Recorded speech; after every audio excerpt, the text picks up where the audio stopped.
Welcome back to Words of Wokism. This is number 29. Last one was 28 and I misspoke and said 27 at the beginning of the video, but this is actually 29. And it is degrowth. What is degrowth?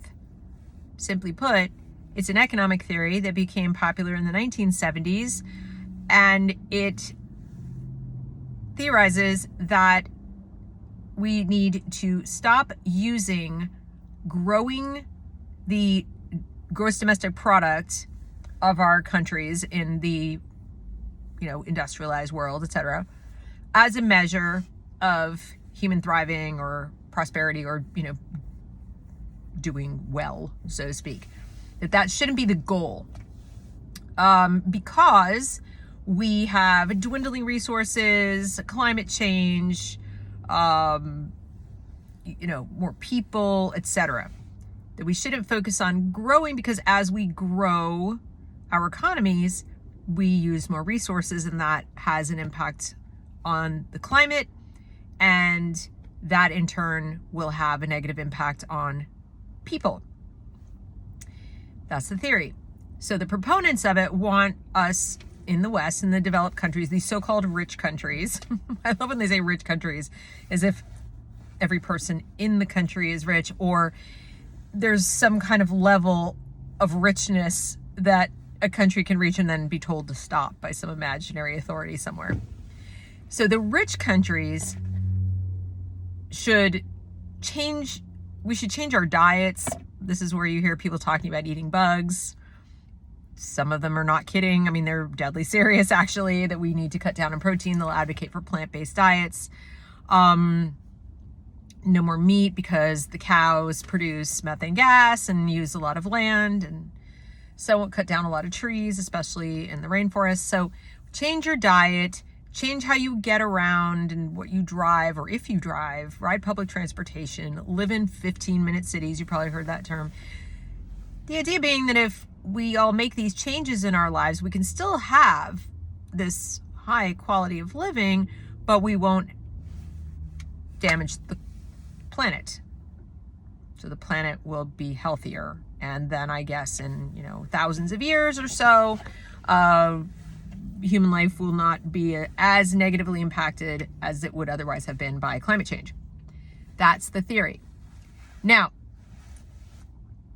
opponents of degrowth, and I would be one of those, remind the degrowth people that it was the focus on industrialization and economic growth that raised the standard of living for most of the world. That is why we have a developed world. That's why there are rich countries, not just the United States, but others.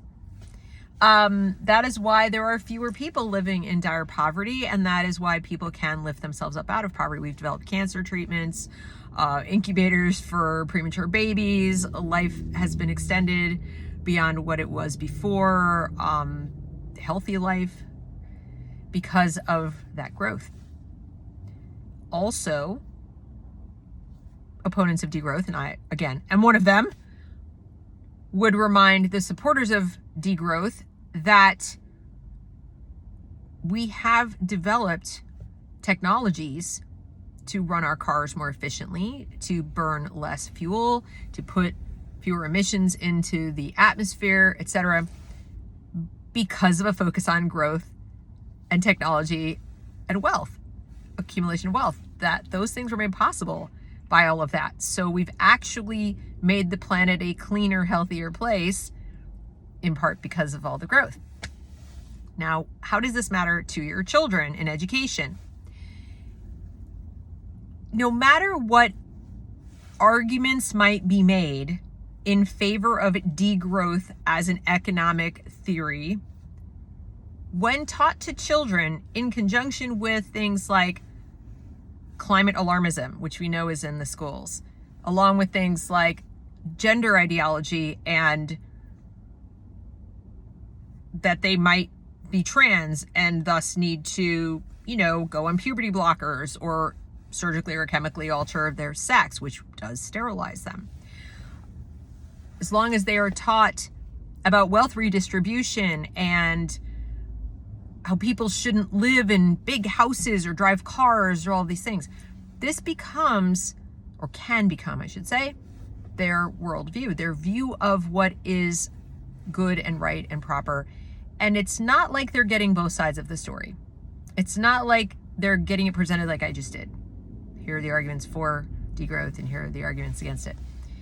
They're not even hearing about degrowth per se. They're saying people shouldn't eat meat and people should eat this and people shouldn't do this and people should do that and this will help the climate and that won't.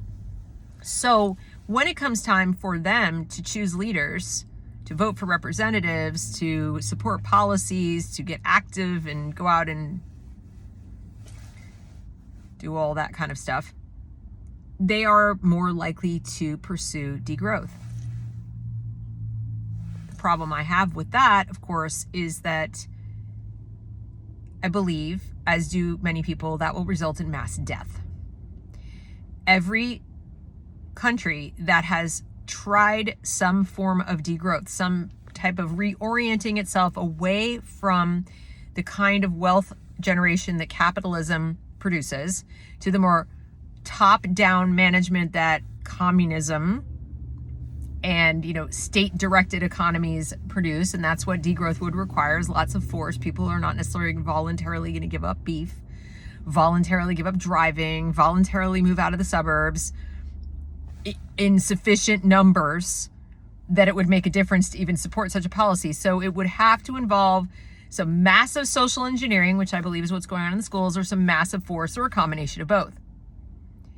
And that massive force applied would result, I believe, in mass death, because you cannot shrink the economy as fast as they would be doing by applying that kind of force and not have scarcity to a level where people are hungry, people are fighting, there's civil unrest. It's been tried and it's failed.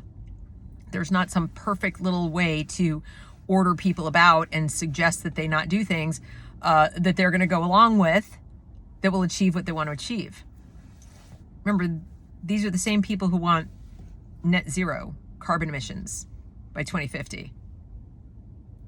By 2030, they'd like for almost none of us to be driving gas-powered cars. That's 6 years away. How much force will have to be applied to make that happen of the companies that produce cars, etc.? So our kids are not being taught the full picture of what it would take. I think they are being taught to naively believe that if they just support this and if other people support it, it will be good, that it will happen and it will be good. And they don't understand how you would achieve degrowth and what that would mean for human beings. The other thing I don't think they understand is the severity of the problem it claims to solve. In other words, even I acknowledge the climate is changing. Even I will acknowledge the climate might be getting a little bit warmer.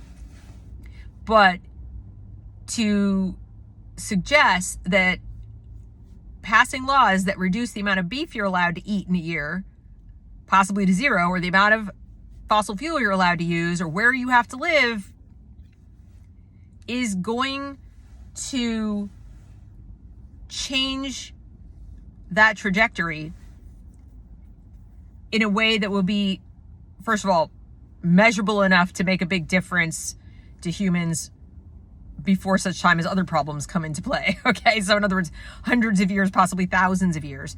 I just don't think that's, I think we're talking about making changes today that will not have the impact that they claim they're going to have, and that are addressing a problem that isn't that big a problem. Certainly not that big a problem for humans.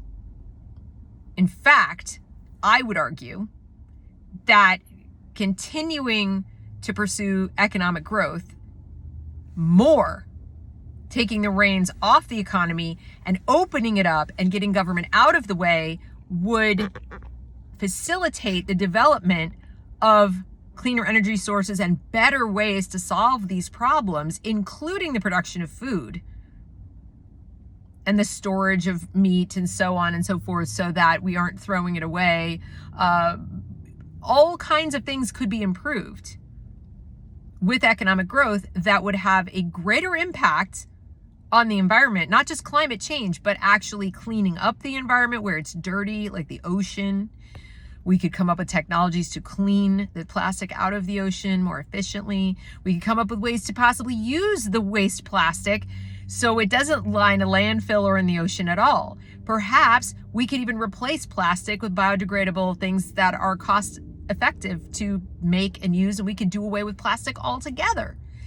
But that would require the kind of innovation and technology development that comes from growth and government getting out of the way. I don't think shrinking the economy to use fewer resources is going to have that impact. And the number of people who will die along the way because, or just be miserable because of the force being applied, not to mention have their rights violated, in the hundreds of millions. So that's my take. That's a take on degrowth. I know this is words of wokeism, but you hear it. That's what it means. It's not a coded word. It means something. And the way it's relevant to your children is they're not necessarily using the word to your children. They'll use words like Green New Deal or green or, climate safe, whatever. They might have it presented to them as one of the SDG goals they're pursuing. We adults need to understand what the end game is, and the end game is degrowth. It's a very small number of people who are actually the proponents of degrowth. The problem is they're in positions of power. So we don't want our kids being educated in such a way that they will intentionally or unintentionally hand more power to those people. That's degrowth. Thank you for watching. Have a good one.